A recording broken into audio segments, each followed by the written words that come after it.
You ever thought about being a mercenary, Sam? I think there'd be a lot of crying on my side, to be honest.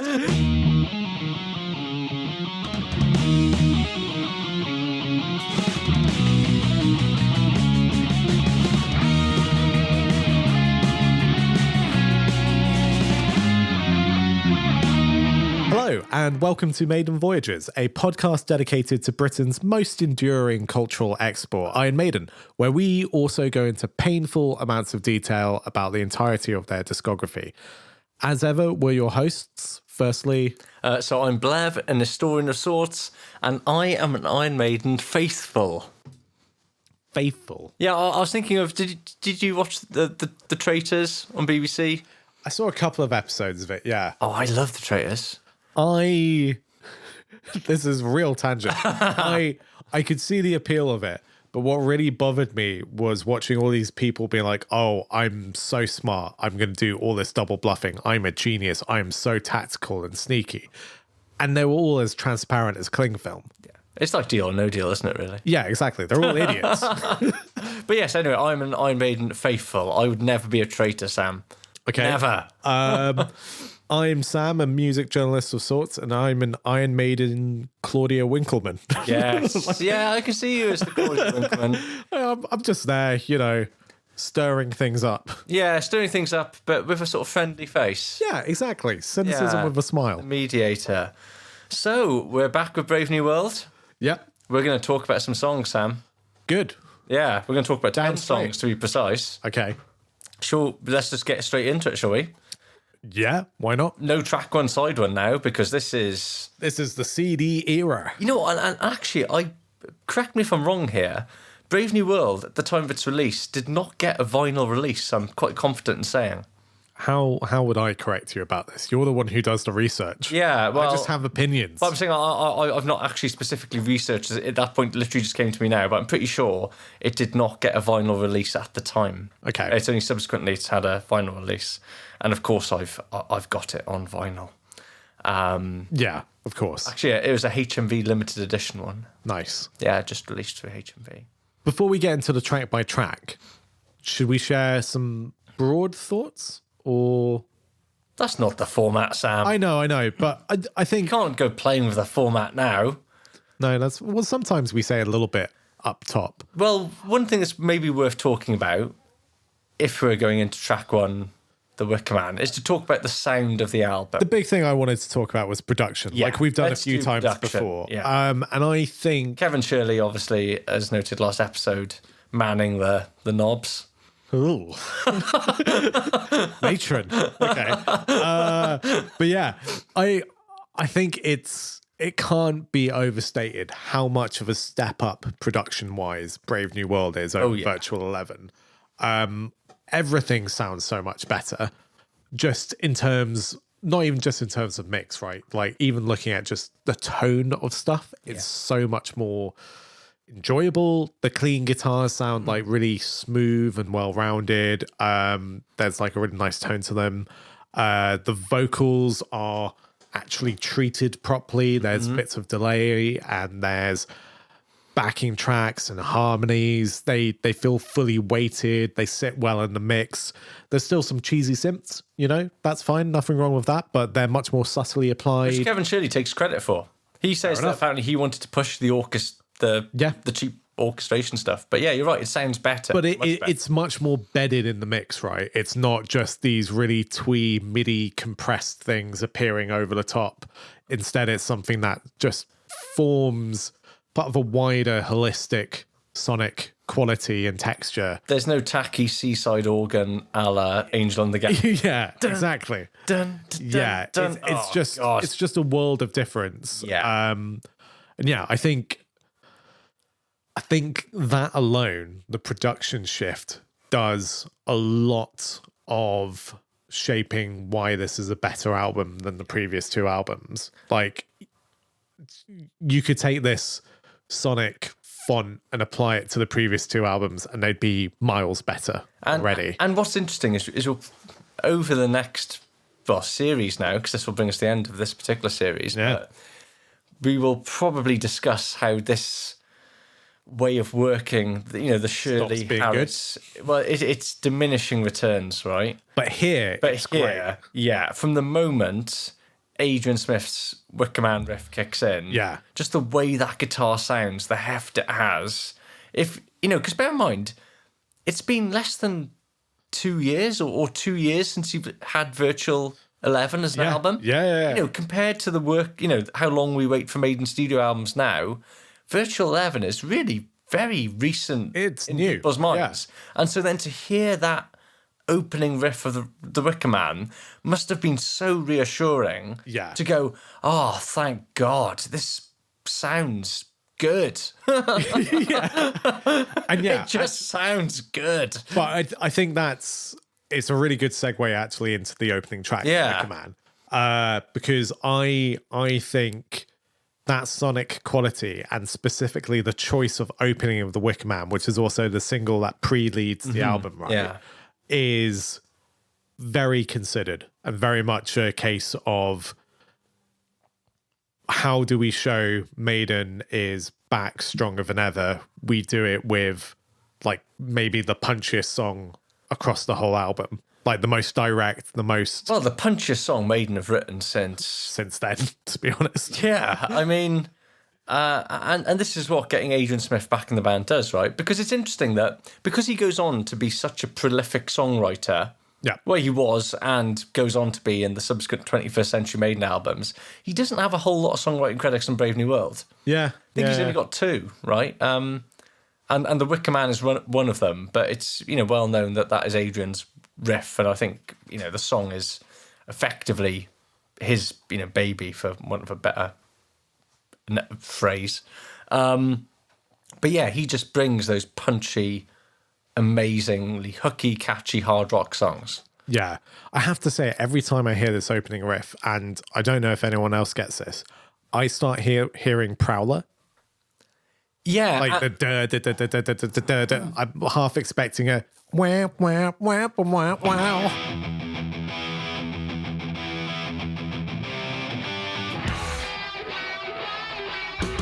Well, yeah, and the one claim that's been made about the Wicker Man is that the opening riff is very similar to the Judas Priest song "Running Wild." Yeah, from 1979's Killing Machine. The da da da da da da da da da.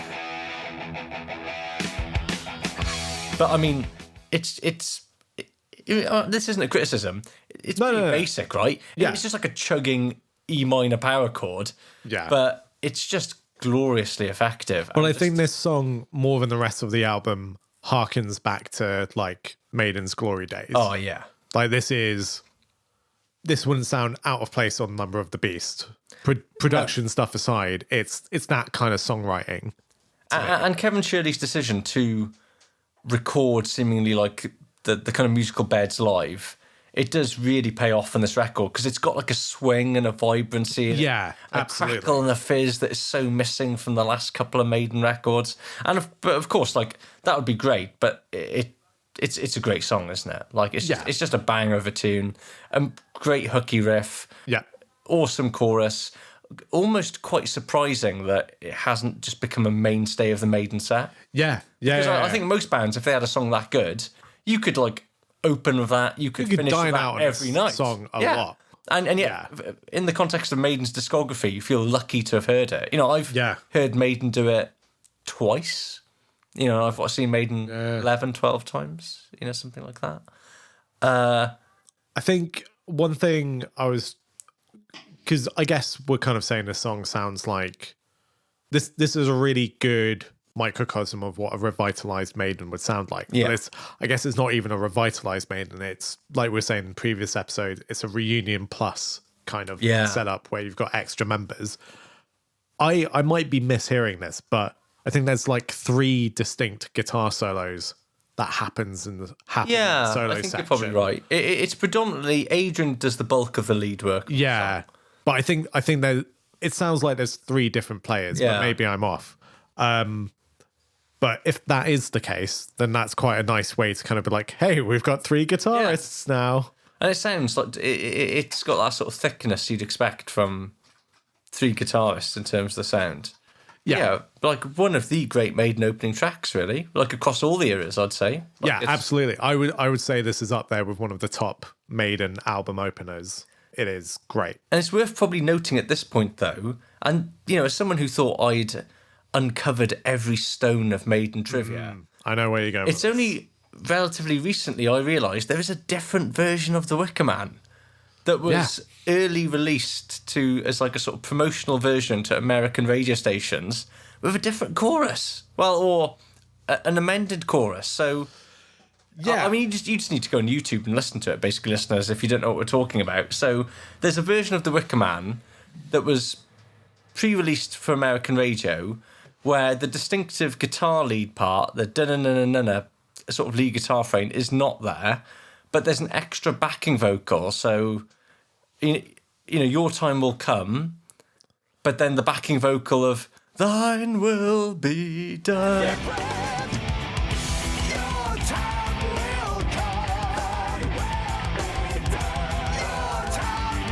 Yeah, there's a really cool call and response thing. And works really well. But it's really interesting. I don't know what time frame that edit came out before the album, but it's interesting that they would put two different versions out there. Well, clearly, I guess at one point they thought that was it. That was going to be the album. And then they had a change of heart. Decided, no, we want to go willy did it. Yeah, but what I want, Sam, is I want both. Yeah, I don't see why you couldn't amalgamate the two into the ultimate version of. You know what I'm thinking is I guess they maybe thought, well, because there's an overlap between the sort of it's like a call and refrain in the American radio version. There's no way they could do that live, right? Bruce can't do the. You would just have Adrian do the second bit. Well, but then you think, well, we all know Adrian's voice is top tier. He is a good singer, right? But it might just be a bit. Maybe they just sort of thought, it's going to sound. It would sound noticeably different, right? From Maiden haven't done anything like that before, where they've got Adrian to carry a Bruce part. But it'd be cool. It would be cool as hell, yeah. But hey, we've got two very cool versions, and I'm quite happy. It's a really interesting curio that turned up in the last few years. I definitely recommend checking it out. I've also just been doing a bit of a live fact check, and apparently there's only one long guitar solo in this song. So it's not three guitarists, it's just Adrian Smith. But hey, doodling away. Yeah, but what a way to sort of... It's really nice that the opening song is an Adrian song, and they give him the solo, and it's like, hey... And it's really good. Oh, it's a beast, isn't it? What an absolute beast. Oh, what a start. Really good start. And then we're into track 2, Ghost of the Navigator. Do you want to start this one? So, this is one of those ones, like, a spoiler, I think it's great, but I'm not sure where you're going to go with this. So I think this is a great and memorable song. Good. But what this isn't a comment about its quality, but what I think this represents to me is the first instance of Maiden showing they haven't actually moved on that much. The moody intro, the longness of the song, the minor chord progressions. It's less than 7 minutes. It's not actually as long as you think it might be compared to what we've... Less than 7 minutes is still a long song, Blevin. Yeah, but not what we've become accustomed to. Sure, right. But if this wasn't Senjutsu, this would be like a short, snappy number. Yeah, that's a whole other kettle of fish we're not getting into now.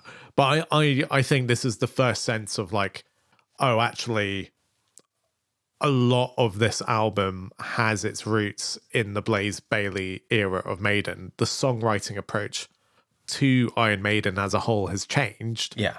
And Ghost of the Navigator is a very good song, and it's definitely, if it was on either of X Factor or Virtual 11, it would be one of the best songs on those albums. But it's still cut from the same cloth to me. No, and like it's sort of accentuated and made better by the fact that, it's got a Bruce writing credit on it. Mm-hmm. And it definitely has a little bit of a sense of like those sort of palm muted verse riffs. It feels a little bit Accident of Birthy at points. Yeah.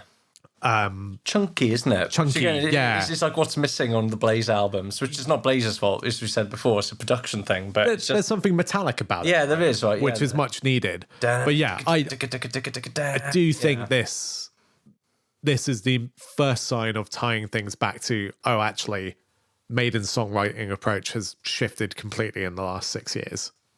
Yeah. Oh, yeah, definitely. Yeah. But it's a good song. I really like it. It is a good song. Yeah. I would concur with all of that. And you're also, I think, right to point. This is where you sense that, oh, okay, there is an obvious through line that you're right, not enough people comment on between this songwriting wise. Certainly, it would fit better on the X Factor than it would on Fear of the Dark. Yeah, which is why, yeah, absolutely. And I think also it would fit better on the X Factor than it would Virtual 11. I think Virtual 11 is just a bit of a blip overall. Yeah. I think the X Factor, I think a lot of Brave New World is sort of, if you took the thematic approach of the X Factor, but, did it well, you get Brave New World. Yeah. And I think also people kind of get caught up on Bruce coming back and Adrian coming back and that sort of fixing the band. But actually, I don't think the band has changed that much, from the version of the band that existed without them. Well, no, God, because that version of the band is only just over a year old. Yeah, exactly. Right? It's only just over a year ago that they were still touring that material. I think the songwriting that gets complained about in the Blaze era is still here in spades, basically. But it's made better by additional songwriting contributions. Yes. It's less of the Steve Harris show. And also, I think other voices, what you don't get on Brave New World that you do get in the X Factor, or sort of particularly Virtual 11, are just these ridiculous songwriting ideas, the sort of don't look to the eyes of the stranger, where just the same thing looped over and over and over without anyone saying why is this the 15th refrain of this particular quite not that interesting passage of music, right? So even though the songs are quite long, it feels tauter and more concise and focused songwriting wise. Yeah, to me. I think that is a really good point. And I also think on top of that, you have not only is the songwriting taught, but also the songwriting is written for Bruce's voice. Yeah. In the way that the previous songs, for whatever reason, just weren't really written to suit Blaze's voice very much. Whereas there's no way Bruce would come back to this band and sing something that's out of his range. Yeah. He would be like we kind of discussed in the last episode. Part of him coming back is, wanting to make a state-of-the-art album, and part of that would be him having creative control. He has the power and the clout to say to Steve, actually, this doesn't work for my voice. I think we should go in this direction. Blaze didn't have that, right? So Blaze would just had gone along with any vocal melody, even if it didn't suit his voice. And I think the combination of those things kind of has the byproduct of improving the songwriting almost by chance. Yeah. But the nexus of where these songs are coming from is still X Factor all over to me. And I think you could probably say that for the next song, the title track, Brave New World, as well, right? Yeah. I Particularly mean, the intro, again, it's that sort of clean, arpeggiated chords, sort of. Yeah, and I love how this song starts. I really like that intro, and there's this really nice sense of flow from the end of Ghost of Navigator into that. Yeah, it's really well done. But this is a long, moody, rambling song. I think it rambles a bit. It's not that long. I think. I'm going to say this about a lot of songs on this album. Similar to X Factor and Virtual 11, I think a lot of songs outstay their welcome a bit. Oh. And it's not because the ideas are bad, but it's because they're sort of run into the ground. And I think Brave New World's chorus is a really good example of that. I think it's a great chorus. Just batter me with that chorus. I think it's a good chorus. No, I don't think it's a great chorus. Well, that's the difference here. I think it's great. I think it's so stirring, and just what they do with the guitars to give texture, the little fills, the dun-dun-dun-dun-dun-dun. But like you were saying about, say, The Angel and the Gambler and having the repetition. Yeah, but they didn't do it. The Brave New World chorus feels a little bit like. No, how many times did we say they repeated it? It's 64 times. But just having the phrase Brave New World in slightly different intonations over and over again until we all die is a bit mind numbing. But it's not even 6 minutes long, I don't think. I think it's longer than 6 minutes. Well, if it is only just, it's about that mark, right? I'm more than happy with. I think 6 minutes 19. Okay, so again, it's hardly. It's not the 8-9 minutes of Angel the Gambler, right? No. But then, so you have that chorus, which I think does get overdone a bit. And then you also have this bit from like I don't know. I find the chorus a bit confusing because I always remember it and it's always stuck in my head, but it also annoys it's a great me. chorus. But also there's just a huge amount of guitar solos here. Yeah, arguably slightly too many as far as I'm concerned. But thank God there is at one point a 3-part guitar harmony. Yeah. Where they're just kind of like, yes, okay, let's justify 3 guitarists. No, I'm going to disagree with all that, Sam. I think Brave New World. It's not a bad song. It's great, but I don't think it's not like it's not a memorable Maiden track for me. Well, for me, it is absolutely a memorable Maiden track. And you're wrong. And also, as are lots of Maiden fans. What was played at at the first ever Maiden gig I attended. Nice. Is the only Brave New World song that survived to the Dance of Death tour. I'm really surprised Wickerman didn't. Yeah, likewise. But I was more than happy to hear Brave New World. Yeah, fair enough. Stuff. Yeah, no, I think it's a banger. I think it's a great chorus. I think it's Maiden. You know, when Maiden go from moody and menacing. Yeah. I think this is Maiden doing moody and menacing as well as they've ever done it, I think. I think there's a lot of good stuff in it. I think it could use an editor. Okay. I mean, there are plenty of times I would say that, but yeah. In this instance, I'm fine with it. I'm like, nah, boys, job done. just crack on. Good work. And crack on they do into Blood Brothers, which is interesting because that's almost become a kind of like a mini anthem. Yeah. Maiden discography. Like it's not top tier Run to the Hills, but it feels that they can. I'm pretty sure it was the Book of Souls tour. Yeah. They brought it back for the encore in Book of Souls, and you can still drop that song in the encore of a Maiden set and get everyone singing along. It feels in a low key way. It's kind of that song has built its way up to minor classic status. I'd say Blood Brothers. Yeah, surprisingly so. Yeah, it's one of the Brave New World songs that has had the biggest afterlife in the Maiden live set for sure. Yeah, but I think it's a song that works really well live. And I think I really like this song. I think it's a really strong song. That doesn't mean I don't have criticisms because I'm who I am as a person.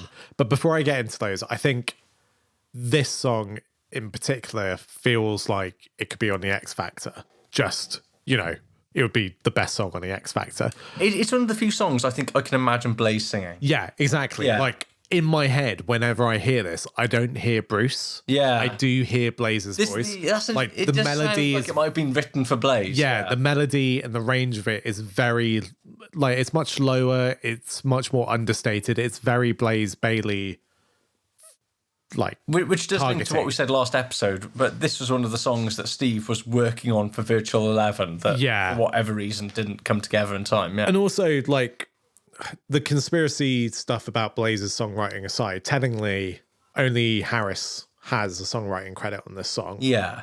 Which could mean that actually maybe Blaze did contribute something to it and is a silent partner, but we have no proof of that. But I think that is both a blessing and a curse in that the things I dislike about this song are very much the Steve Harris indulgences of the last 2 albums, where things just go on for a bit too long. And this is going to be a common bugbear of mine, so let's all get used to it. But you can kind of tell when Steve has written a song, because firstly, there's 2 things. There's this sense of, I'm going to make a moody prog song with some Celtic melodies. Yeah, Celtic melodies are the big calling card that redefined this era of Maiden, yeah. And as soon as I land on an idea, part 2, as soon as I land on an idea that I like, I'm going to just repeat it until it has no meaning. But he has been reined in a bit. Come on. He has been reined in a bit. Control. But he's been reined in a bit. And it's a step forward, but there's a melody from the middle 8 up until the last chorus that is just several minutes long, and it gets transposed from, I think it starts off as a guitar melody, then a synth melody, then it becomes the vocal melody, and then it's back to lead guitar melodies higher up. But it's completely unchanged each time. So you have it on different instruments, but it's the exact same melody, no modulation whatsoever. And by the time you finally get back to the final chorus, I am sick of that melody. Okay, I'm not sick of it, but I'm more inclined to take your criticisms on board for Blood Brothers than I am for Brave New World. For me, I think Blood Brothers is a much better song than Brave New World, though. I'm probably the other way around. I prefer Brave New World.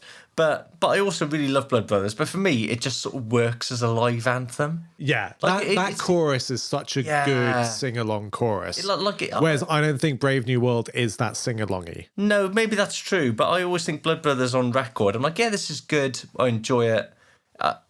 But live, I will... it comes into its own life, I think, Blood Brothers. Yeah, I think Whereas I maybe feel Brave New World is like a kind of more solid, classier song for me. I disagree, but I see where you're coming from. Yeah. No, but again, but really, we're like 4 tracks in. It's absolutely 4 out of 4 for me. I'm just like, yeah, these are all like great. 3.5 out of 4 for me. This is so much better than Virtual 11, though. Just so much better. I just can't stress this enough, I can't everyone. stress that. Yeah, enough. I may have criticisms, but this is big step up. In 2 years, the marked improvement in quality is staggering. Yeah. So going into the halfway mark of the album, we've had 2 quite sort of fairly meditative, sort of serene, almost type songs. Just going to kick you in the teeth with an up-tempo rocker. Sounding like a dad here. Hard rocking number. The Mercenary. Thoughts? It's a song. Yeah, it's good. I like the directness of it compared to the other songs, particularly because I've just been talking about the other songs being a bit long in the tooth. But I'd be lying if I could even say I remember what this sounds like. What? The other songs are really imprinted in my memory, long as they may be. This is a little forgettable. Show them no fear. Show them no pain. Yeah. What's really interesting about this song for me is it's not a bad song. I like it whenever I hear it, but it's not mind blowing. But the riff, it's almost like Maiden kind of. Is it where it goes? Well, I've just done Prowler there. It's almost like a sort of like melodic death metal type bit of thing in the riffing. No, that's Prowler again. That is Prowler, yeah. Every Maiden riff in my head is just Prowler. But it's got a real almost like In Flames type vibe to it for me, which is kind of interesting about the sort of coming full circle, right? How Maiden, by this point, have been such an influence on the Gothenburg death metal bands, and this is like such a metallic, crunchy riff. Yeah. And lyrically, this is so Steve Harris, right? We've already had the Assassin, and now we've got the Mercenary. It's like how many... Still waiting for the glass blower. The glass blower, yeah. The cobbler. It's just, the butcher. How many jobs can you think of where you're paid to kill people, basically? Like lyrically, it's naff as hell. But I have a lot of fun with the Mercenary when it's on, and... it's the kind of song that you don't get enough of, and we haven't had enough of over the last couple of Maiden albums for me. Yeah, I think that's short, fair. Sharp, punchy. Lyrically pretty daft, but just big fist in the air moment. Very crunchy riff. Yeah. I think it's a good song to have on the album because, like you say, we've not had much of this sort of like balls to the walls heavy metal kind of tracks in the last couple of albums. I think as I said, I don't remember it super well at the best of times, but the only other analog to this song on the album at this point is The Wicker Man. Yeah. And this is a drop in quality from that. Oh, yeah, it is. Yeah. Which is a shame. Like, if you had more songs as direct and as good as The Wicker Man, you'd get this really cool balance. Whereas there's 7 out of 10 song. Well, yeah, exactly. But even going back to Maiden's heyday, right? For every The Trooper, you've got a Sun and Steel. Yeah. You know, well, look, I mean, you can listen to our Peace of Mind episodes, find out what I think about the second side of Peace of Mind. Oh yeah, well, I think I was probably harsher than you were on the second side of Peace of Mind, which is maybe Neither of us people liked it, which is a shame because it starts off so good. Yeah, it's the first 5 songs is the best heavy metal album of all time. The last 3, not so much. But yeah, but the Mercenary, it's really good track sequencing, I think, right? It's like you've had these quite, sort of more plaintive, is that the word I'm looking for? I don't even know. But you know what I mean? Like meditative, like sort of atmospheric type songs. Then it's just considered. Like, bam. Yeah, here's a big dose of heavy metal. Yeah. 5 minutes of riffs. Boom. And again, they played it on that tour, pretty much every night of the tour. That surprises me a bit. There's a Rock and Real live version, and you can see like live, it works, right? Because it's got the chorus is quite easy to catch hold of, and just it's like show them no fear, show them no pain, like good qualities if you're a mercenary, I imagine. Ideal. You ever thought about being a mercenary, Sam? I think I would be very bad at it.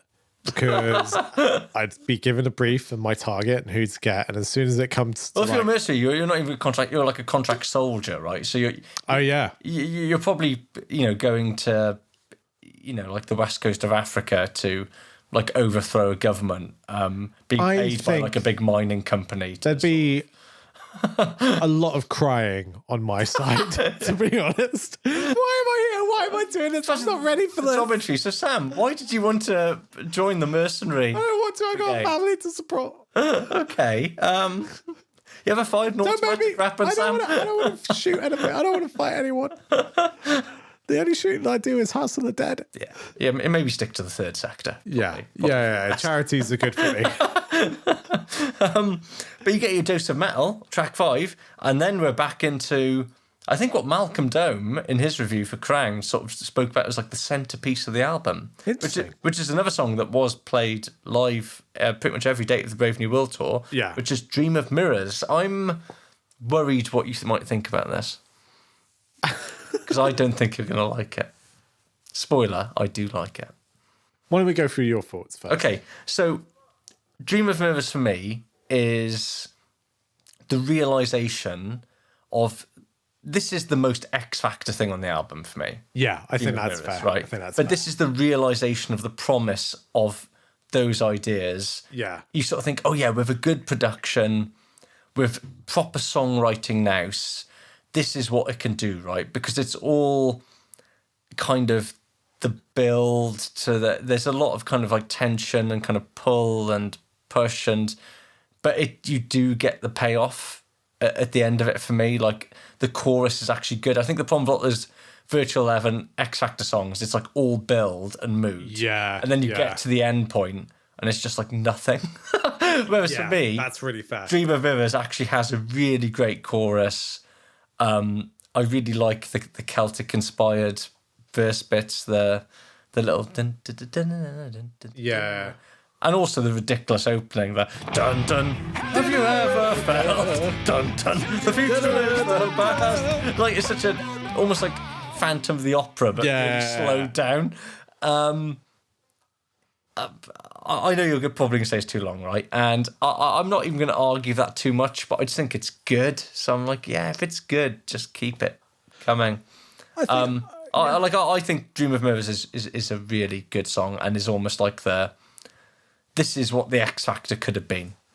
I think that's a really astute point. I think you're right. It is a realization of like the approach that the X Factor was taking. You are entirely right. My feedback for Steve, millionaire songwriter Steve Harris, who obviously knows what he's doing much more than I ever could. My feedback would be... And this is also the most Steve Harris song on the album. Yeah. Right? This is pure Harris. I'm not sure if he shares the writing credit of anyone, but you'd sort of think this is just like... This is Steve This is Harris. So it's Gers. Oh, well, that kind of also tracks, right? Yeah, it's the... Yeah. So, my lead criticism of this song is why is it 9 minutes long? Okay. But that aside, because that's just going to be a bugbear I have throughout. Yeah. In fact, no, not that aside. I'm going to get on my soapbox first and then put that aside. I don't think it should be 9 minutes. And I think that is a good example of how songwriting changed in the 90s for lots of metal bands. When you moved from vinyl format to CD format, everything's too long a lot of the time. If you think of like vinyl records being at a push 43 minutes long, whereas this album, I think, is about 70 minutes long. Yeah, sounds like right. Yeah. There's less of a sense of urgency. And I think some bands can really do something with that. Bands that are naturally, actual prog bands, like Dream Theater, for instance. I don't feel like they waste a minute in their albums. Not all of them, but most of them. What, all of them? Yeah. Mostly thinking Metropolis Part 2, which comes out this year. Metropolis Part 2 is incredible. Whereas, I think this just hangs on for too long. And if this whole album had been, say, 50 minutes or 55 minutes rather than nearly 70, I think it would be so much more effective. And I think something like Dream of Mirrors is a good example of where you could cut some stuff. But having said that, I do think it's a really good song. Good, yeah. I really like that hilarious intro that we both recited. Yeah. It's got these really cool moody verses. And then when it eventually gets to the chorus, like you said, it climaxes with something like that culmination of I only dream in black. Great. That is really strong. It's a good song, even if it's a bit long. There is one thing that I made a note about this yesterday when I was re-listening to the album, and this is really oddly specific, and I've only had this one time listening to it, but like halfway through, about 4 minutes 33, there is a really, really distractingly loud snare drum. Oh, I've not noticed that. It's just louder than everything else. And I don't know, I listened to the album again today and I didn't notice it that time. But yesterday it was just like, dunk, dunk, dunk. It was really weird, but I don't know. It's one of those things that once you hear it, you can't unhear it. Okay. Well, I'm reassured by that, your kind of prognosis on that, because I was thinking, I think Sam's going to not like this. But that's good. It seems broadly positive. Yeah, it just needs to be shorter. Yeah, does it? It's fine. I think ultimately Iron Maiden aren't Dream Theater. They don't know how to do long songs a lot of the time. I don't know. Like, to me, this is... I will... There are plenty of times in future episodes where we'll be singing from the same hymn sheet. But yeah, I mean, I think this is... For the time being, I'm pretty much like, nah, this is... Or even if it's a bit long, it's like, well, it's forgivable. Because I'm... Yeah. It's so good. Like it's not detrimental to the album. And obviously, I'm in the minority with my opinions. But this is the beginning of a problem that only gets worse and worse and worse and worse and worse. I mean, yeah, it certainly does get worse. But you couldn't criticise the next song on being too long. No. Fallen Angel. Yeah, I like this song. Oh, good. Yeah, I mean, it's the opening riff is like Halloween to me. Yeah, so it's I'm in. It's one of those songs, and there have been other songs we've discussed in the past, or I've said a similar thing. I always forget it's there. Yeah, I sort of forget it exists most of the time, but then when it's on, I go, oh, great, this is really good. And I don't know why I forget the song exists most of the time, because it's got a great chorus, good riff. It's got a really good chorus. It's got a really 4 good... minutes long. Really good pre-chorus that you and only God will know. Yeah. Dun, dun, dun, dun. And then... Yeah. Like, just in that pre-chorus, you've got these really cool spirally guitar riffs. Yes, yeah. You go... It's great. Yeah. And then very cool guitar solo that has that sort of... I always forget which scale it is. Maybe like Melodian? Dorian? Whatever the Egyptian sounding scale is, that Testament used too much. Yeah. Nile have based a career on. That guitar solo has like a really Alex Skolnick vibe to me. Yeah. It's great. It's just a cool song. Yeah, very cool song. And much better than The Mercenary, if we're talking about the direct songs of the album. They're probably on like a par for me, to be honest. Nah, this is definitely a peg up from The Mercenary. Okay. I mean, it's certainly a more interesting song than The Mercenary, I'll give you that. But they sort of have an equal weighting for me. track 8 then, The Nomad.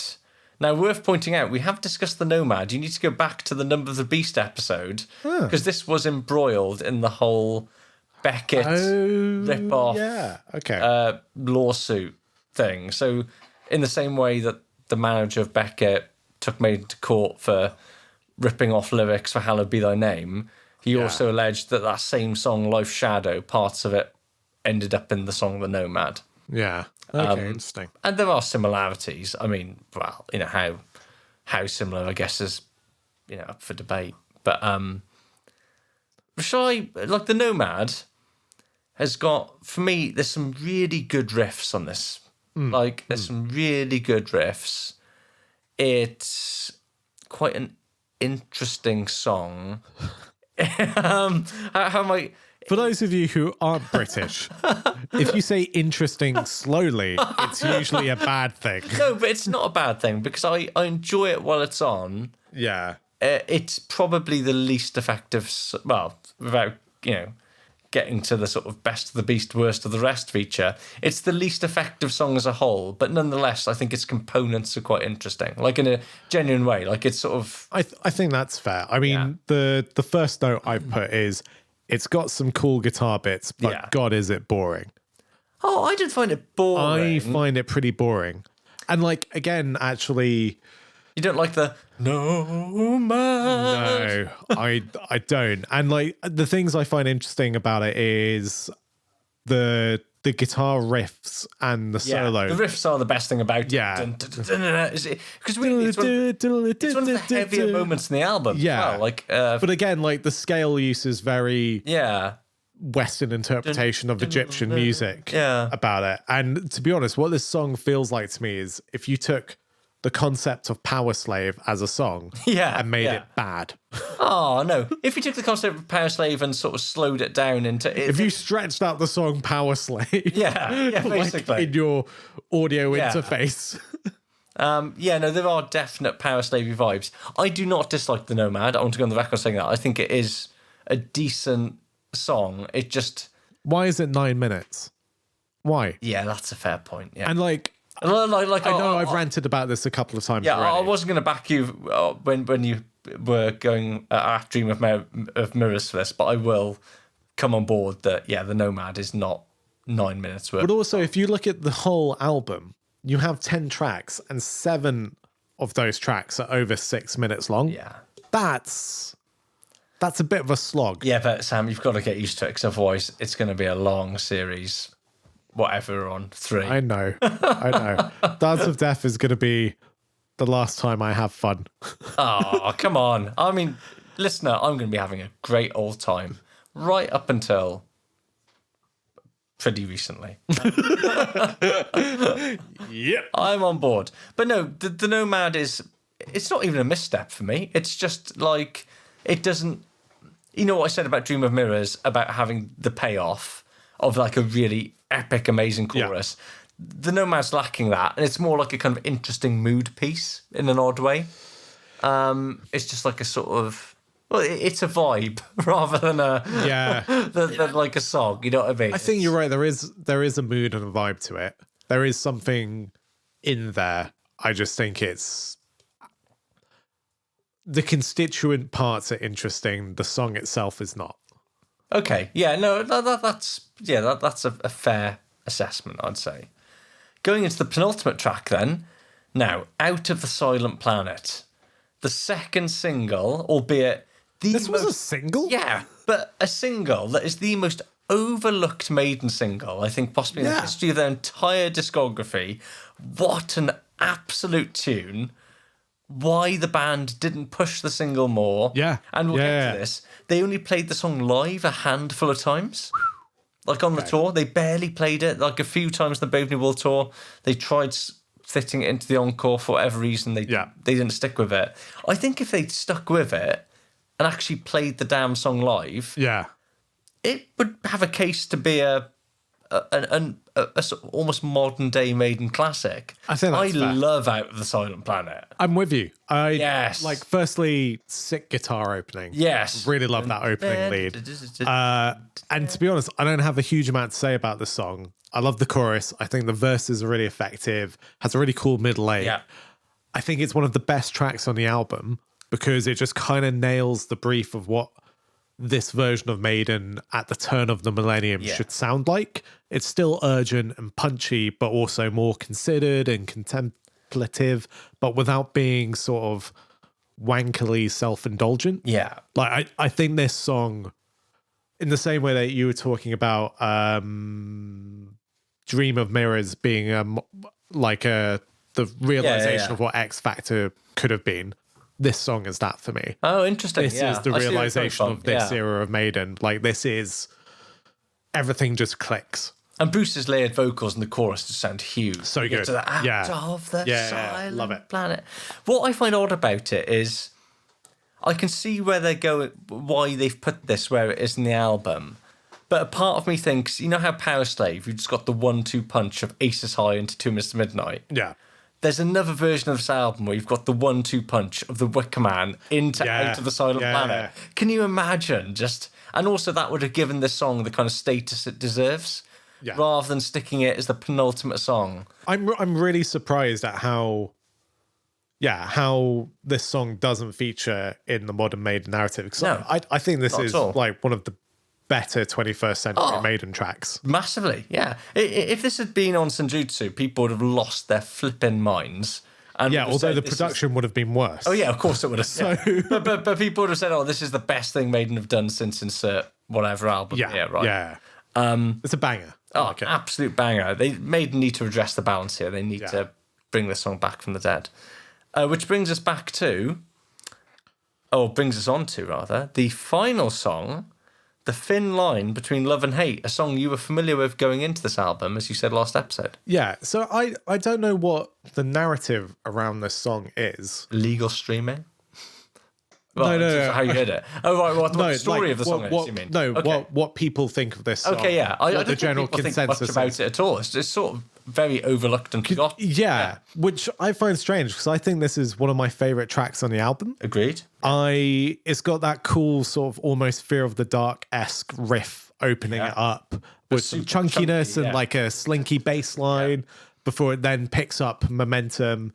It has those super cool harmonized dual vocals for the verses, which I love so much. I love that as well. And it's so annoying how Maiden don't do that anymore. I think that gives the whole song a really cool vibe. And then the whole thing has this great sense of forward momentum, and then it culminates in what is maybe the most euphoric moment on the album for me, of where Bruce is like, I will hope my soul will fly, like that whole big chords, huge soaring vocals thing. I think it's one of the best moments of the album. I absolutely What an incredible way to end it, considering it's really weird, because I think this album, I lose interest in the middle. And then it really turns it around, these last 2 tracks. But then also that sort of really odd ambient psychedelic type bit where it's just like the thin line, like towards before going back into that crunchy intro riff. It's such an odd Maiden have never really done anything like that before. We're almost just going to jazz out a bit here and just make it like a slightly weird scatty soundscape, which is quite cool. And then there's also a bit, I think it's again during the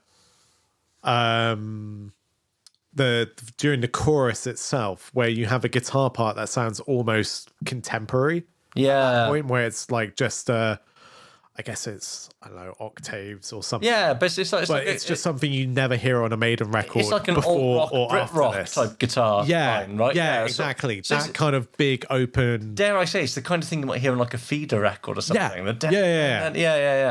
But just like one consistent chord, but it gives so much more heart to it. It's a weird song. I remember I remember the first time I heard it, I couldn't and at this point I was pretty familiar with Maiden, I couldn't figure out what band it was. Yeah, no, I can believe that. Yeah, it's not what people think of when they think of Iron Maiden. Yeah. And also, again, because they never played it live, it just... I think Maiden are one of those bands, like, to cement the songs in the minds of the fan base, they have to go on the road with them. They have to... Yeah. And, well, presumably that's what happened with something like Blood Brothers. yeah, right? exactly. That Right? they Yeah, just Maiden kind of... just like, we're just going to air it a lot. Yeah, or like exactly. even something like Sign of the Cross, which is off a maligned album. Yeah. Like, well, if we just keep playing it, people will enjoy it. Yeah, literally. Yeah, exactly. And that is what happens. But I can imagine the thin line between love and hate would be a nightmare to play live. And Yeah. Well, you'd have to do dual vocals with Adrian. Yeah, exactly. And then... Otherwise, it doesn't quite work. And then, yeah, that middle section where it goes a bit... It's very weird. Psyche. But then if you can have the weird middle section of like... Rhyme with the Ancient Mariner, you can figure this out. You can do it, yeah. But no, I agree. I think the album ends on a massive high point. I don't think this song is talked about enough. I think this is a great Maiden track. I agree. Yeah, people need... And I think it's a good example of Maiden moving forward, more so than pretty much the rest of the album. I mean, more so than The Mercenary, yeah. I'd say like the rest of the album, like you've got stuff like Wicker Man, which sort of gives a sense of Number of the Beast era to some level. Yeah, no, and then all the other stuff feels like it's loosely tied to X Factor Virtual 11, but elevated. Yeah. This song feels like the only actual step forward. Interesting. Yeah. I see where you're coming like from. There's a little bit of an influence of late 90s music in it, but it still feels like Maiden. But at the same time, yeah, it exists in a league of its own in the context of the rest of the album. Yeah. A strong finish, though. A strong finish. Definitely. So let's quickly touch upon the singles. So we've only got 2 singles. Well, I say only. That's pretty much standard, right? Yeah. So the sort of pre-release, the teaser single is the obvious choice, right? It's The Wicker Man. Yeah. So that comes out on the 8th of May 2000. Peaks at number 9 in the UK charts. Okay. It's done better than The Angel and the Gambler. Yeah. And I mean, to be fair, like in 2000, who wants to listen to Iron Maiden? Like in the context of the charts. Yeah, well, yeah. And also in the context of this is a still primitive internet world. Yeah. Where for most people, your best way of hearing it is to go out and buy the thing and you want to hear what New Maiden sounds like. So, but it also gets Maiden a Top of the Pops appearance. Their first time back on Top of the Pops. Nice. What did they do it with Blaze? God, that's going to annoy me now. I think it's their first time back on Top of the Pops since Running Free, maybe? Or Women in Uniform around that time. Live fact check. I'm going to do live fact check. But yeah, there's some quite fun Top of the Pops performance. I think it's like Fern Cotton or someone presenting, just being like, "Hey, it's Iron Maiden doing The Wicker Man." B-sides, you get 2 live songs, but they've gone for 2 live Blaze songs, which is quite fun, I think, and a nice sort of, not sure if it's a nod of respect to They Blaze. did Man on the Edge. They did Man of the Edge. Top of the Maiden Pops. fail. Yeah. But like a rare Top of the Pops appearance, let's say, for Maiden. I also did Run to the Hills at some point. Yes, but that was later. Oh, right? was that when they re-released? Yeah, when they the single? re-released it, yeah. After this. Yeah. But yeah, so the B-sides are Future Real Live and Man on the Edge Live, but from the Headhunter tour, so with Bruce on vocals. So that's quite cool. Yeah, it's like that's also cool. like a nice nod to the fact that, hey, no, we're not disowning that era. We're just disowning Blaze. We're just disowning poor Blaze. And the fact they stuck them on that compilation they did from Fear to Eternity as well. They used those versions of the Blaze versions. In fact, I was listening to Sign of the Cross and Man on the Edge from that compilation earlier with Bruce on vocals. I was like, I feel bad. I feel bad, but production-wise, they sound. But yeah, the production is so much better. So, in the other, we'll maybe talk about the music video a bit. But it's like one of the few music videos that Maiden have spent any money on. Really, I can't remember the music video. well, it's like a performance video for the most part, but there's also like a slight narrative element to it. So there's a bloke in his car who's accosted by Eddie, who then ends up being thrust into a Wicker Man and set in flames. But for Maiden standards, the Wicker Man video's actually got some kind of production values. Okay, we're going to do a live watch. I'll come back with my thoughts.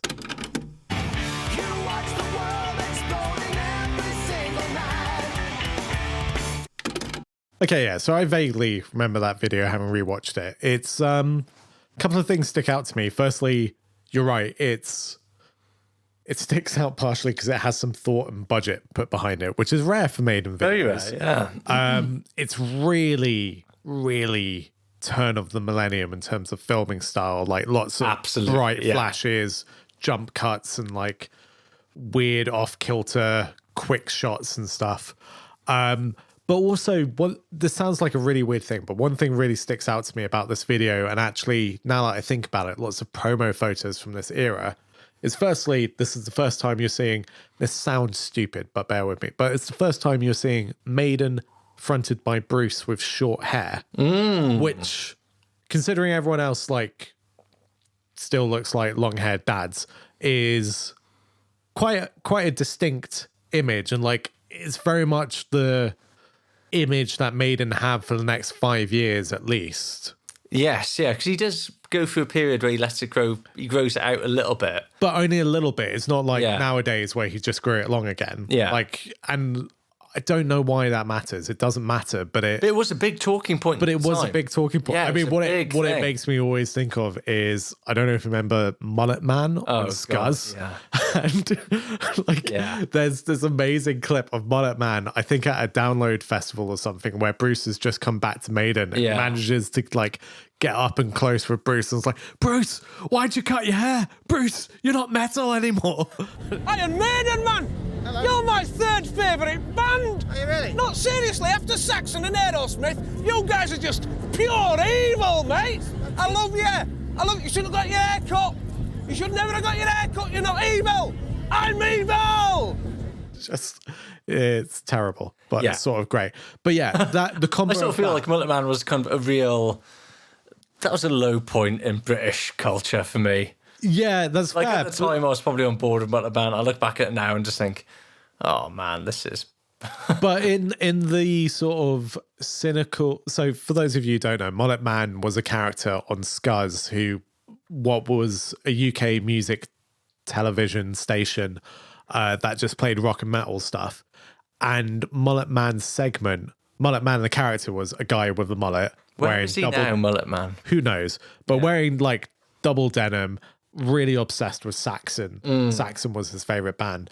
But his segment... Probably why I liked Mullet Man so much at the time, actually. I was like, I see a lot of myself in Mullet Man. Yeah. But his segment on Scuzz was double the only time they would play like 80s heavy metal, basically. Because otherwise, you get bits and pieces, but the focus was much more on contemporary stuff like Slipknot onwards.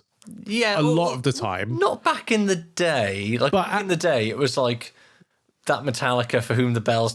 From Day on the Green. That's true. Yeah, Wasp videos. There were some big things, but I think when it came to like airing out Saxon or a lot of Iron Maiden or Priest, like a certain type of British you're right. heavy metal. You didn't get much Saxon on Scuzz. You would only get that through Mullet Man's show, and like the only way it was acceptable to present a lot of that stuff in the context of early noughties Britain was to be sneeringly cynical about it, and to like make a parody of it.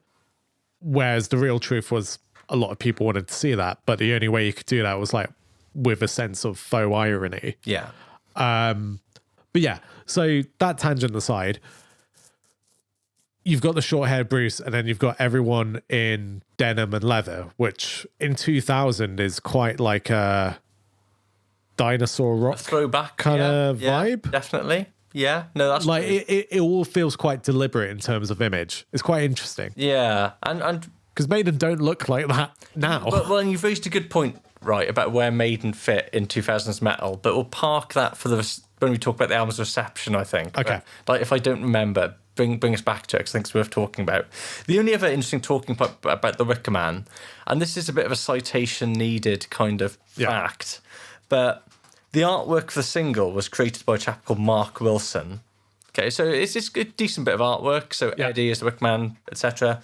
It's like a Guy Fawkes Eddie burn, basically. Guy Fawkes Eddie, essentially. Decently executed. Yeah. But apparently Iron Maiden rejected Riggs' submission. Oh. And it's worth doing a quick little thing now, because when you see Riggs' original Wicker Man artwork, my God, that is bad. Like, we are talking... Oh, my. Oh. Like, I believe the one you're looking at there's the top left one is the sort of one that's kind of regarded as the... So the top left one I can live with. Oh, man, really? The top right one on this screen is very bad. Jeez, like, Riggs just should not do digital artwork. Like... Yeah. This to me is a man here who's just only bought a computer and it's like, it's not good. Yeah, well, we kind of touched on that with like the Virtual 11 stuff. The Virtual 11 stuff and the Derek Riggs gamma ray artworks. Yeah, but that's better than this. I mean, it is better than this. Yeah. Jeez. So yeah, you can see why perhaps Maiden distanced themselves from Riggs from this point on. Yeah. If this is the kind of stuff he's like, yeah, you know, how about this? But anyway, so the only other single we get is, it's almost like a kind of like soft single. Like they don't really seem to push it, which, as we mentioned, is Out the Silent Planet, which comes out like a month or two after the album comes out. So it charts at number 20. Yeah. And we get, again, 2 live B-sides from the Ed Hunter tour, so Wasted Years and Aces High Live.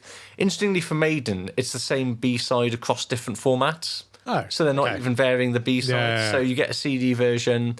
I've actually got, I'll try and dig it out for the X. I've got the 12-inch picture disc single. Nice. Yeah, come on. But yeah, it's a shame. It doesn't seem to get the same push. And if you look at the Out the Silent There's no Planet, video, right? Well, there is a video, but what it is... I've never seen that. No, but it's barely worth checking out, right? Because it's cut together from the Brave New World tour. It's just live footage of the band not even playing the song live. You know, it's one of those annoying videos where they're clearly playing different songs on that tour, and they've tried to to cut it, and that's all it is.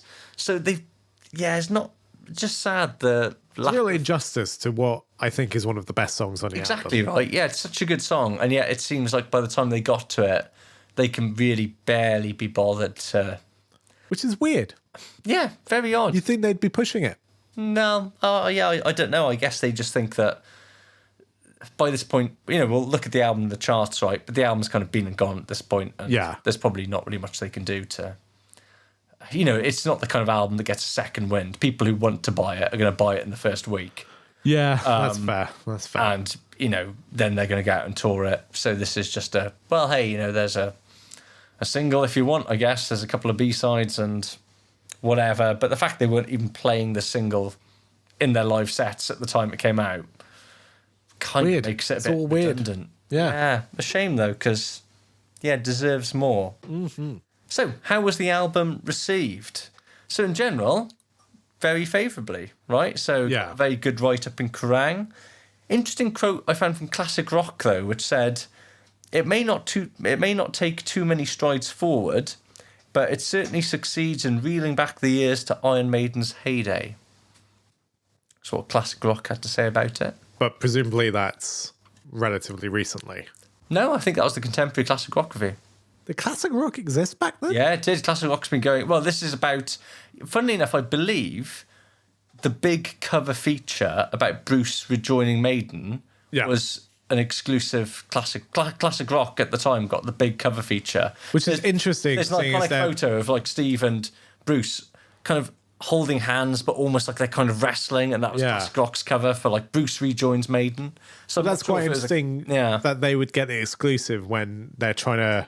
As a band, Maiden are trying to make an exerted, like a clear effort to kind of be like, this is not classic rock and this is not throwback nostalgia bait. It's a good point, but I think that also go where the audience is. Yeah, exactly right, and also where all the journalists they know are going to give them a nice time. Because by that point, you know, like Domi's. Mick Wall's it was like the editor in chief, and no, not Mick Wall. Jeff Barton was the editor in chief. It's just 80s Kerrang, basically. It is, It is the retirement home of 80s Kerrang, classic rock. So they've all gone over there. Do you want to know what the Enemy said about it, Sam? I feel like they'd be scathing. Well, they criticised Iron Maiden for their dismissal of the outside world, which kept them safe all those years, now leaves them looking rather obsolete.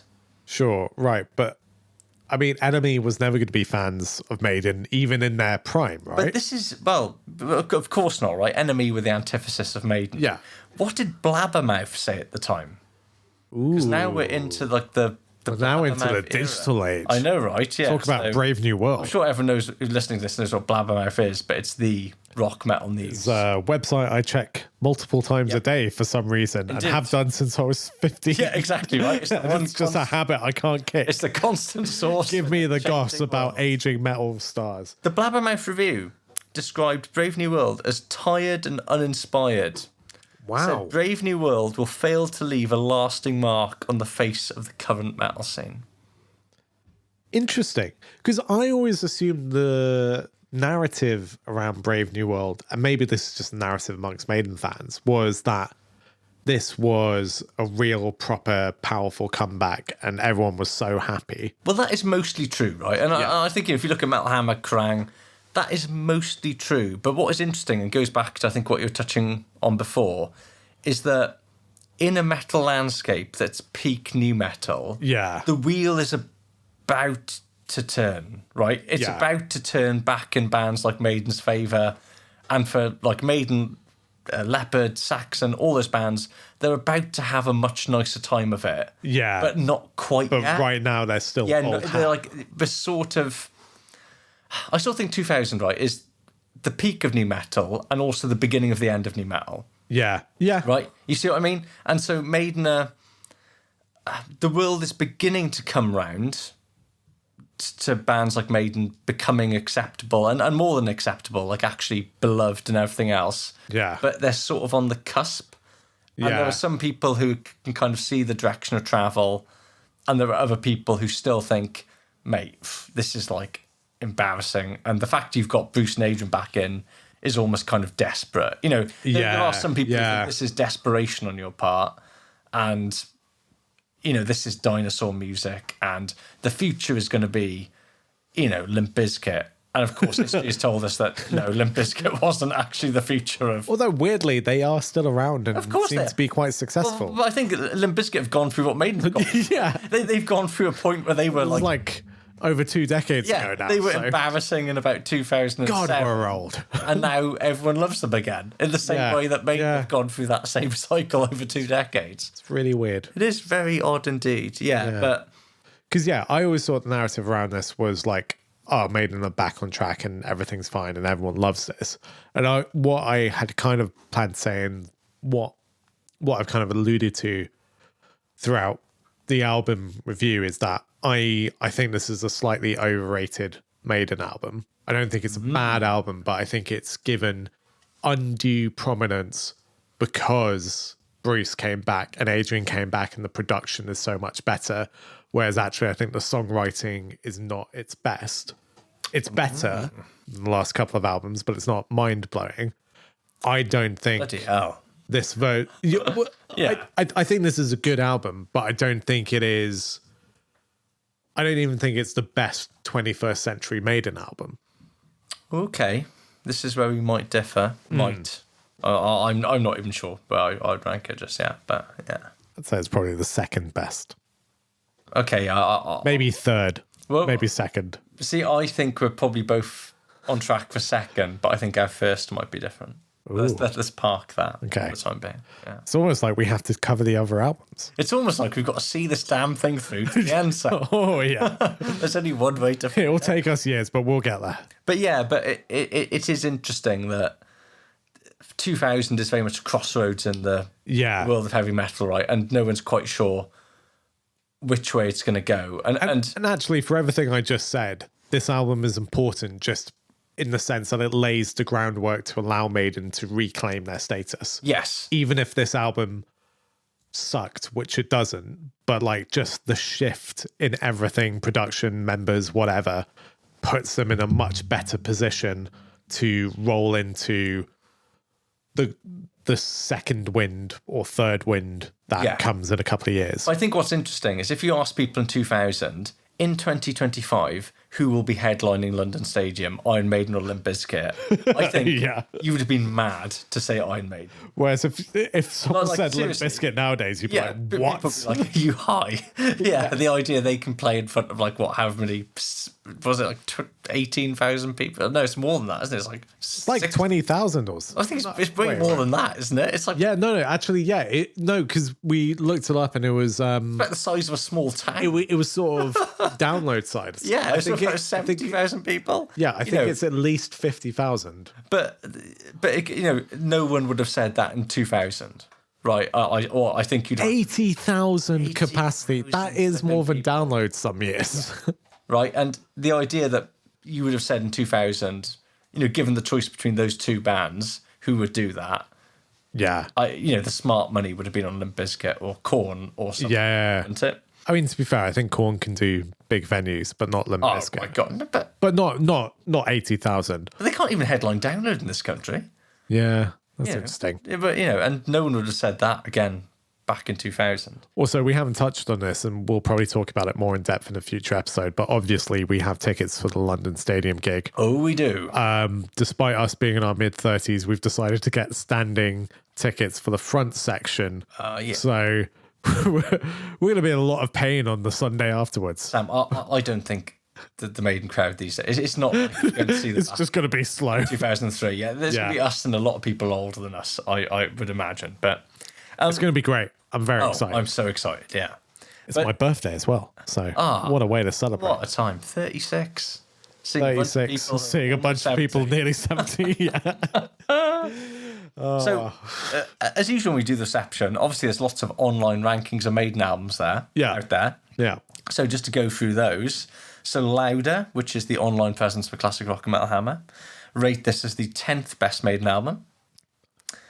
Loudwire. Maybe. I've lost count of the Maiden albums Well, at this point, like 16, 17, like something like that. Okay. So middling, basically, for Louder. Yeah.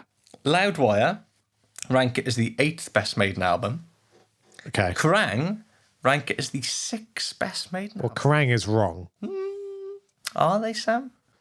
Well, we'll find out when we give our scores and I can do the official Excel spreadsheet of ranking. Right, we're into the home straight though, because it's time for man of the match, then best of the beast, worst of the rest, and then we're going on to our ranking. This is what you're all waiting to hear, folks. So man of the match first. I mean, I give it to him too often, but it is Bruce. The thing that makes this album so good is hearing that voice again on the backdrop of like Adrian Smith and Steve Harris and Yannick Gers writing, but like it's that voice in the right place again, finally. And I know I was just saying people give that too much credit, but it is the biggest appeal of this album for me. I totally agree with that.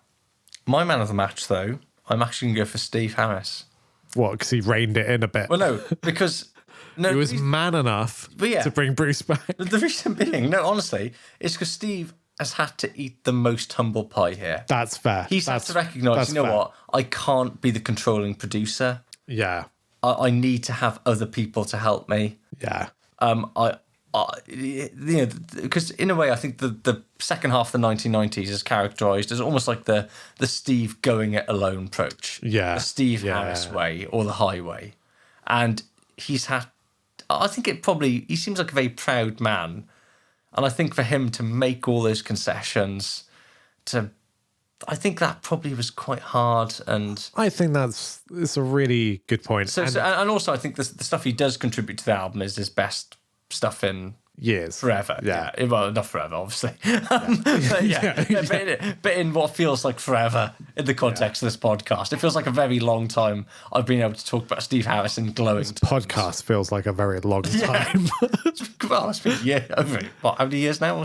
We're nearly over 2 years. Well, no, we are over 2 years. Wow. Podcast came out September 2022. Happy birthday, Sam. It's not my birthday. Happy odd birthday at some point. But yeah, so I'm gonna say hats off to Steve there. That's fair. I think that's a really fair point. And I just want on the record that the amount I know I criticize Steve Harris a lot on this podcast, but I do think he is great. And obviously Like an a god, incredibly yeah. talented, culturally significant dude. And I only criticize him because I love him, you know. But I think you make a really good point that actually it takes a lot of self-awareness to realize, oh, actually, maybe I need the help of other people and I need to take this in a different direction. Yeah. It can't just be the Steve Harris show anymore. No. I mean, Which is true until British Lion comes along. well, yeah. But going back to what you said about Steve Harris and British Life, I sort of think that, you know, in a Mount Rushmore of the United Kingdom, like if we took the White Cliffs of Dover, Yeah. turned it into like a Mount Rushmore of British people, you'd have St. George, King Charles III, Jesus, and Steve Harris. Jesus was not British. Well, he was Middle Eastern. He's an adopted British person for the purposes of this. And Steve Harris, that is my Mount Rushmore of British people. It's a very weird Mount Rushmore Of British icons. somewhere in North Wales, Somewhere. etched into a mountain. Tracks then. So the best of the beast, worst of the rest.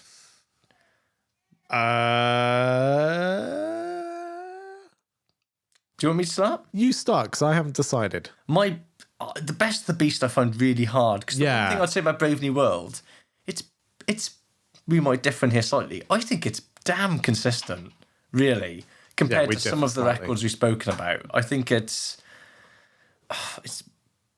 you know, the dips are very slight for me, and then the peaks, well, it's all pretty great as far as I'm concerned.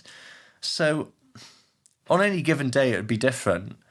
I might actually go for my best of the beast. You're not going to like this, but I might go for Brave New World. Yeah, I don't like it. No, I didn't think Don't you'd like it. but I think that there's something. But I about it. respect it. you Yeah. know? Thank you, Sam. I might, but it could be Out the Silent Planet. It could be Dream of Mirrors. It could be. It could be obviously The Wicker Man, for God's sake. Yeah. I mean, it could be so many songs on any given day. I feel like I'm just like putting a pin in a whatever you put pins in. Pincushion, Pin cushion. voodoo doll. Voodoo doll, yeah. A thimble, I don't know. But, you know, Like a today is pin Brave New and a World. thimble. My worst of the rest. Even again, I don't like saying this. Oh, of course, my best of these could be in thin line between love and hate. Probably the Nomad, but again, I don't like saying that because I quite enjoy the Nomad. I feel like so- I was quite glowing about the Mercenary, but it could be. So I'm going to the start with my Nomad. worst, and it's also the Nomad. But Okay. contrary to you, I like saying that. I don't like the Nomad. No, I don't like saying that because I actually think I don't like no. As I said, it's hard for me I think to- it's got some cool ideas. I just think it's not a good song, basically. The best is, I think my predictable best, which I might not go with, is The Wicker Man. I do think, as a statement of intent of Maiden's back, baby, I wouldn't argue that. The Wicker Man is it. But I really, really love the thin line between love and I'm happy you said that, Sam. I'm glad. That's I think that is such a cool song, and in the context of Maiden's whole discography, quite a unique song. So I'm going to go with that as my best, I think with that's Wicker Man just underneath, an excellent shout. and then Out of the Silent Planet. Very happy of that. So the rating. This is the biggie. Shall I go first? You go first. What I'm erring between here is an 8 and an 8.5 out of 10. Okay. Do you remember the ratings you've given other albums? Yes, I remember giving 8.5 to Peace of Mind. Or was it 8? 8 to Peace of Mind. Somewhere in Time got 8.5. Okay. Now, the problem I have... So think of things in the context of how we've ranked other absolutely. Maiden. Yeah. And I'm still in that ballpark, I'm being honest. I'm going to therefore go for an 8. Now, that might seem mad, giving it the same rating as Peace of Mind, but what I would say is I think Brave New World is a much more consistent record than Peace of Mind. And whilst the highs in Peace of Mind are admittedly higher, the lows are nowhere near as low. I think it evens out as a collective bodies of work. Yeah. an 8. I mean, Somewhere in Time for me is better than Brave New World. Right? Yeah. So hence the Yeah. difference there. So Come on. Yeah. Yeah. I'm not silly. So yeah, no, this is an 8 out of 10 for me. Okay. I think that's fair. I think where we differ is I agree with you, it's more consistent than Peace of Mind, and the lows aren't as low as Peace of Mind. But Peace of Mind is over quicker. So when Peace of Mind gets bad, it's for like 15 minutes. I don't think Brave New World gets bad. I don't want Brave New World to be over. I think my issue with Brave New World is the same issue I've talked about for the last hour and a bit, is that a lot of songs just go on too long that they stop being fun, right? It's if everything was a bit shorter, I would have a much more positive opinion about this album. But because everything kind of drags, it feels like a bit of a slog. Like writing my notes for this album, for this discussion, I had to listen to it in 2 chunks because I was just losing interest. Sam, see, yesterday, one sitting on the way to see Demon, the one band. Come on, and what a joy. I got to see Demon, and I got to go home, listen to the rest of Brave New World. I mean, look, part of this is just who I am as a person. I don't like albums this long. I think albums should be shorter, and I think the digital age has screwed us all. But yeah, why don't you just go back to TikTok, Sam? If you like short form content so much, give me a 15-second album and I'm ready. Why don't you just watch someone in a Scream mask drinking orange juice on a skateboard? That's what you like doing. That was a TikTok thing, wasn't it? What TikTok things do you follow? They were listening to, it was like Dreams by Fleetwood Mac was playing. Yeah. This was like a viral thing, and it was someone in like a sort of Scream style hockey mask on a skateboard drinking orange juice. I mean, to be fair, that does sound like my vibe. So whatever. I've debated a lot about the score for this. I swear to God, Sam, if it's lower than 7. It nearly was. It nearly was. I nearly gave it 6.5, Bloody hell. which would put it on par with Killers. But I think it's a 7. I think it is the definition of a 7 out of 10 album. There will be another series, folks, just. Sam saved it at the last minute before I thought, you know what, what's the point in talking about Maiden? But if someone who thinks this is a 6.5. If you look at the score I gave Virtual 11, 3.5, this is literally doubly as good as Virtual 11, which I think is about accurate. Yeah, okay. Really hated Virtual 11. Yeah, that's fair. I think I gave it like 5.5, didn't I? You gave it a 5, which was generous. Yeah, it's quite generous. More than the X Factor. Yeah, it's a bad album. Okay, no, 7's, I can live with that. That's fine. Yeah. But it doesn't bode. If you're telling me this, you think this is the second best, potentially the second best 21st. I mean, look, I've got some revisiting of albums to do, but it's not a great sign of things to come. I think my problem is that going forward, until this is next series conundrum. Although I think it's fair to say at this point, given the sort of hiatus we took in the middle of this series with you having a child, what have you, we'll probably not take such a long break. We'll probably try I think we'll try and start the next season pretty much immediately after. Yeah, exactly. This one. So as usual, we're going to do Ed Hunter and then hopefully go into Dance of Death pretty immediately. Yeah, so hopefully, dear listener, you won't have. He says hopefully. Hopefully is the big word because children are bloody unpredictable. Yeah, and life and. No one pays us to do this, and we have to do jobs, and which might be a good time to plug the Ko-fi again. So, there is. If you want to give us money, and why wouldn't you? There's a convenient link that allows you to do just that. You can give us some money every month. I could think for so many reasons why you wouldn't want to give us money. Just give us a one-off big injection of cash. That's great. It doesn't have to be a monthly. Buy us a couple of troopers. Or. Pay our mortgages, whatever you want to do. Anyway, enough Maiden chat before we end the episode. Yeah. Why don't we talk about, other than Iron Maiden albums that we listen to ad infinitum, what else are you listening to at the moment? Okay, you start me off because, again, being the sort of digitally fried brain that's fair. I always need to look up the names of albums. Recently, I have been listening to Unto Others' new album, Never Neverland. which is strong. I would absolutely back that. If you enjoy your metal and rock with a gothic edge, like sort of somewhere between The Cure, Sisters of Mercy, Typo, but then with like a much more of like a hard rock bedding to everything, it's great. It's really fun. Absolute banger. Yeah, I totally endorse that. It's not their best album, but it's a good album. I'm going to sneak in two here very quickly. So the debut album by, continuing with the goth theme, by Zetra. Which I need to check that out still. Probably more at the more dream pop goth end. Yeah. But like, I bloody love that album. It's really good, especially as it's getting dark now, getting a bit autumnal. But an album I want to flag up, particularly to the sort of people who presumably like Iron Maiden listening to this, that if you like Iron Maiden, but maybe aren't into extreme metal, would have passed you by, it beckons us all the new Dark Throne album. Oh, yeah? Major Nwabum vibes. Massive Nwabum vibes. So Okay. Dark Throne are known as like a classic second wave cult Norwegian black metal band. And they release a new album about every 2 to 3 years, so it's a bit hard to keep up. Yeah. The most recent one that came out this year, it's the most I've enjoyed anything they've put out in so long. Interesting. And there's just huge, epic, trad, heavy metal moments in it.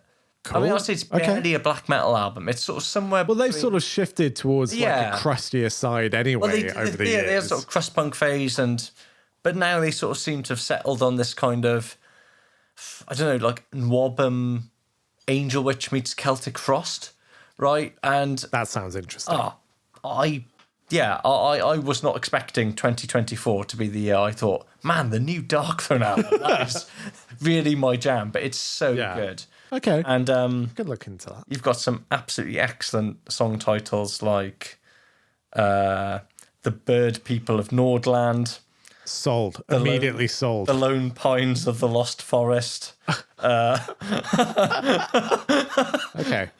Yeah, sort of silly sci-fi lyrics. It sounds like a good palate cleanser to Brave New World, if I'm honest. Yeah, but similar sci-fi theme. Yeah. Some of the songs, if you don't like long songs, some of them are quite long. But I'd say the payoffs are great. The payoffs are... Years of the internet have destroyed my attention span. Just give me 3-minute long songs. Let's get back to TikTok, Sam. Well, at least the songs will be short. True. Maybe we should just do the pod on TikTok. I think the demographic of TikTok is too young to enjoy a podcast about guys, Brave New World. 50-year-old band.